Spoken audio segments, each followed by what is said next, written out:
Hello everyone, welcome back to another video. Today we're going to be talking about golden parachutes and the controversy surrounding this compensation package that's negotiated between the board of directors of a company and the company's senior executives. So first, let's define it. A golden parachute is a special compensation agreement that the company provides to upper management. The word golden is used because of the lucrative compensation these agreements pay out.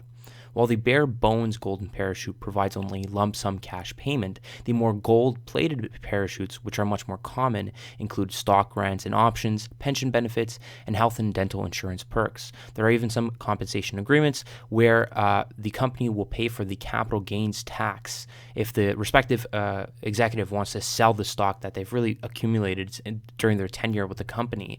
Well, they're going to have to pay a certain tax on the realized gain of those holdings, and some compensation packages will even cover the capital gains tax for that respective sale. So they can be quite lucrative.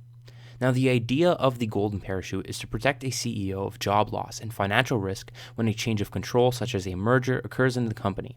The trigger has changed in the past decade, however.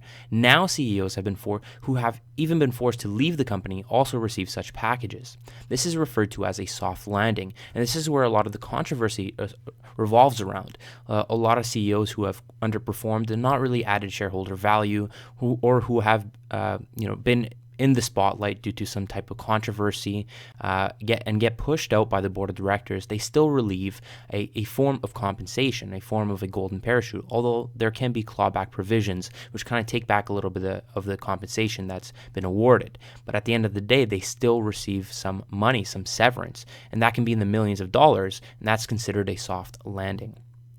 Now, the size and amount of these golden agreements has increased since the first few were awarded in the 1970s. So considered the most lavish in history.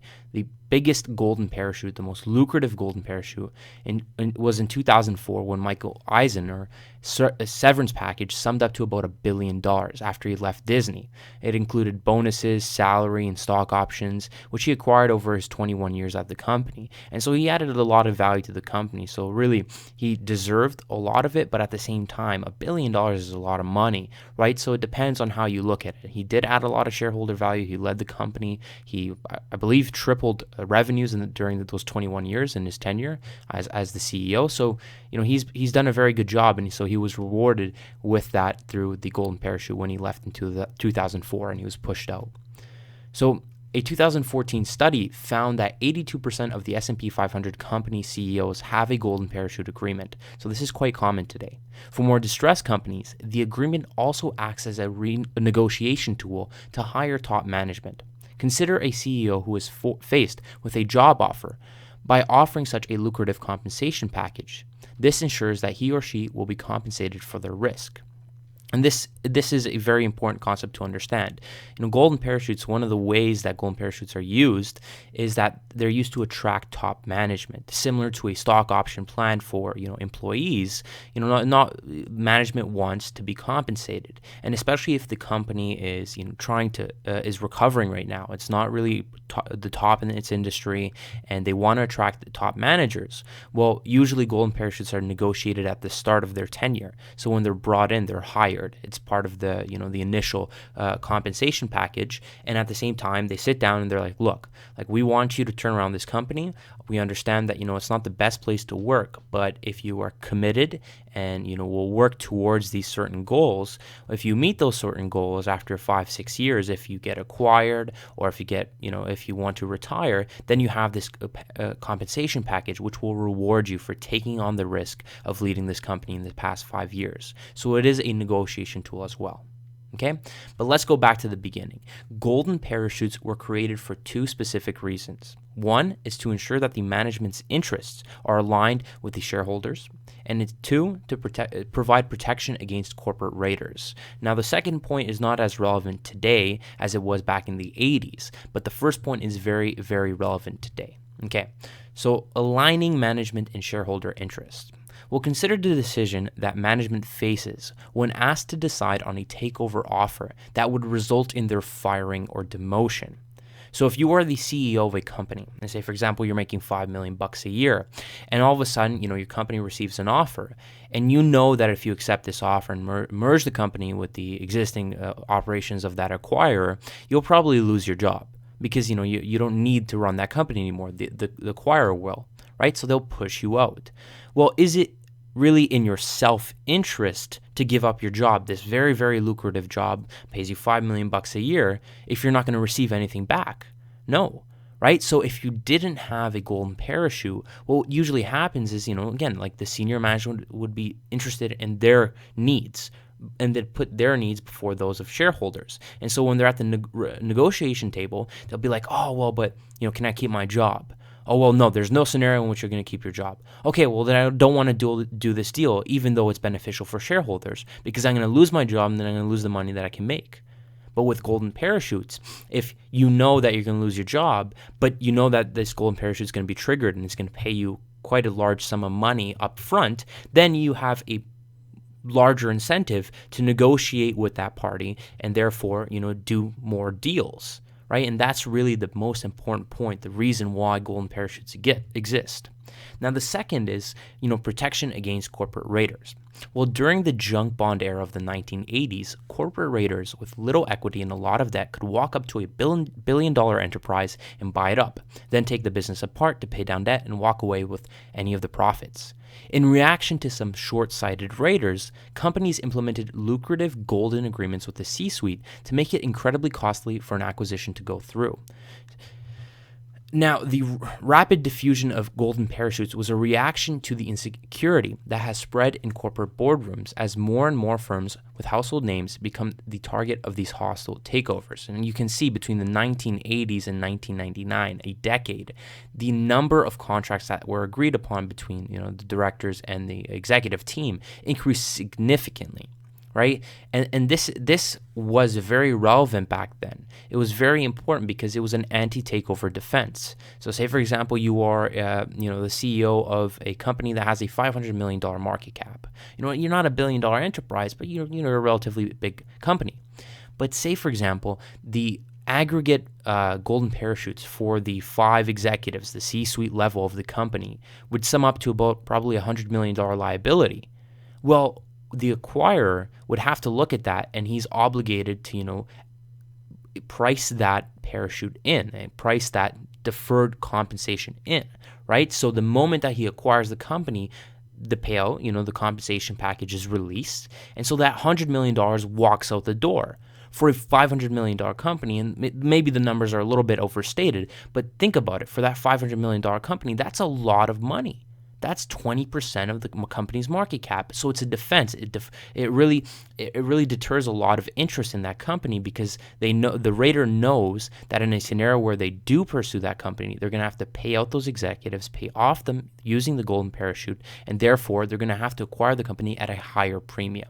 Right? So maybe we'll have to pay $800 million rather than $700 million to really get that $200 million premium, because $100 million of that is going to be going to the executives alone.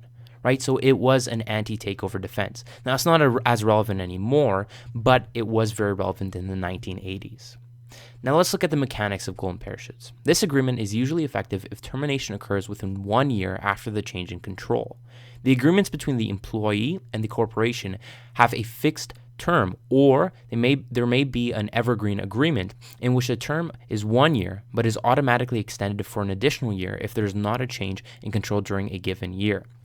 So say, for example, like a company goes through the transaction and the transaction is completed, but the new owners don't want to take control right away. They want to kind of see out the management and hopefully kind of draw that out. Well, the evergreen agreement, it kind of protects the golden parachutes that are agreed upon. And so if there's no change in control during the first year, well, then the compensation package in the term is extended in order to really protect the interests of management. Now, monies to fund golden parachutes are sometimes put aside in separate accounts referred to as rabbi trusts. And so this is very common. And accountants, anyone who's in accounting will know about rabbi trusts. And so this is money that, the raider cannot touch. It's put aside, it's cash and cash equivalents, but you can't touch it because it is specifically assigned to the golden parachutes. And that's why it was a deterrent for a lot of corporate raiders. Now, the amount of compensation is usually determined by the employee's annual compensation and years of service. So Michael Eisner's, the Disney's former CEO, who worked for 21 years with the company, the big reason why he received that $1 billion kind of aggregate compensation package was because he worked with the company for almost his entire life, and he served as the company CEO for 21 years. So receiving a CEO's salary for 21 years calculates up to quite a large sum of money when you're calculating the golden parachute. Now, it may also be triggered by some predetermined ownership of stock by an outside entity deemed hostile.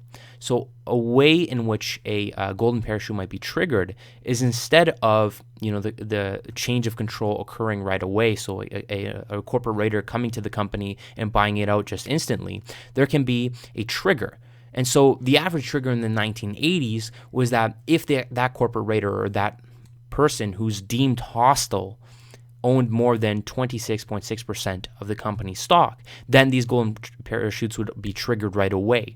So once again, it disincentivizes a lot of outside party from owning more than a quarter of the company, because if they own 30%, then all of a sudden there's a huge liability on the company, which is imposed by the triggering of those golden parachutes. And right away, the value of that stock falls. And because they own 30% of that company, which can sum up to hundreds of millions of dollars, that can really impact the valuation of the stock and therefore hurt the raider.